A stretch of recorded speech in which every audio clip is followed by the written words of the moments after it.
Samahani baba, nilikuwa na swali nyingine. Je, kuna mipaka gani ya kimwili kwenye uchumba au kwenye mahusiano kwa sisi vijana na mabinti na wakaka wengine? Yaani kuna uhusiano gani yani wa kimwili kwenye uchumba? Yaani ni kuna mipaka ya mwili. Yeah.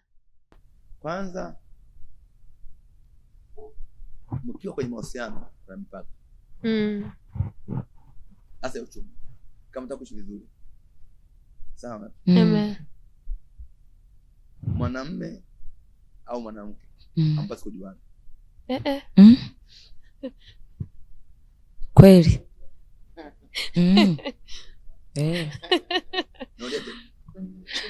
Mkiwa kwenye mahusiano. Kijana wa kiume hampaswi kujuana.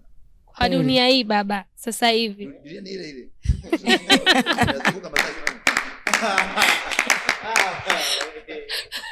Dunia ni ile ile. Sema watu ndio wamegeuka akili. Dunia ni inazunguka 24 hours. Hajasimama. Na sio kama ina speed imeongeza speed. Speed ile ile. Speed imekuwa kali. Speed ile ile. Ile imekuwa na viumbe visio na akili. Na ndio shida pale. Umeelewa? Amen. Na ni kwa sababu maadili imepotea. Kweli. Sawa? Amen. Na utandawazi umeongezeka. Na ndio bandi divorce imeongezeka. Na wasiolewa wapeje? Wameongezeka. Kwa sababu kuna poto umeivunja. Kuna poto umeharibu. Yes. Umeelewa? Amen. Mna poto umefanyaje? Umeelewa? Sasa binti hapaswi kugusana na kijana. Na ndio maana watu mabinti tumeolewa used mitumba.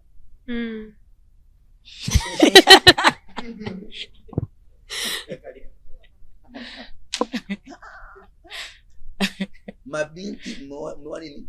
Mitumba. Na narudia tena. Mwanamume aliyekubikiri ndio mume wako sahihi.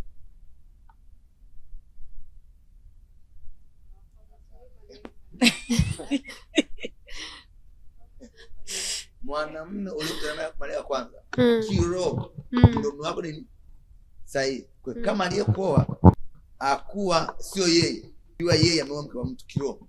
Naongea kiroho kabisa. Spiritual. Amen.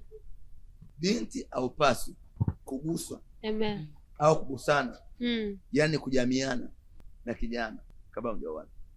Sasa baba, sinabidi tutesti. Anasema dunia hii haijabadilika. Ninyi ndio mmebadilika. Dunia ni ile ile. Sawa? Amen. Mwanamume halali, binti aliyeolewa sio bikira. Yaani wengi ni mitumba Amen. Second hand. My God. I get it. Amen.